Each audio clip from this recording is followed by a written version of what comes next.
In today's video, I'm going to teach you how to add row-level formulas in Salesforce reports. By the end, you'll know exactly where to find the feature, how to turn it on for your report, and what to enter so your calculated values show up for every row. Start by heading to the Reports tab from the Home area on the left side of your screen. If you don't see a Reports tab there, no problem.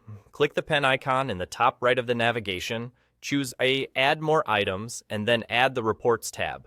That simply makes the tab visible in your current app so you can get to your reports quickly. Open the report you want to work with, or pick an existing one you'd like to modify. Once it's open, click Edit at the top right. This switches you from the Run view into the Report Builder, where you can change fields, filters, and create formulas.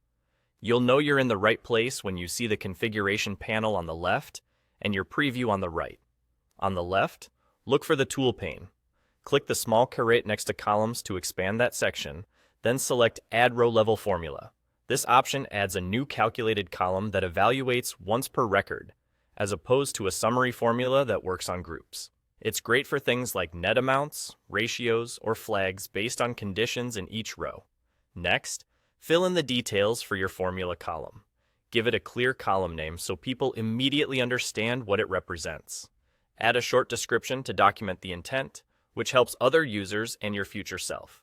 Choose the formula output type that matches your result, such as number, percent, currency, or checkbox. The output type controls formatting and how the values behave in the table. Then enter the formula itself. You can reference other fields in your report, use math operators, and apply functions like if for conditional logic. For example, you might calculate a net value like amount, discount, or create a quality check like amount our 0, 1, 0, 0. Keep in mind that row-level formulas evaluate per record, so they don't need summary fields or groupings to work. When you're ready, click Validate. This checks your syntax and confirms that Salesforce can compute the result. If anything's off, the validator will point you to the issue so you can correct it.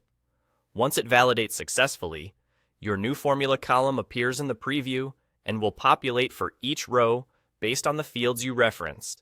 And there you go. Your row-level formula is in place and ready to use. That's all.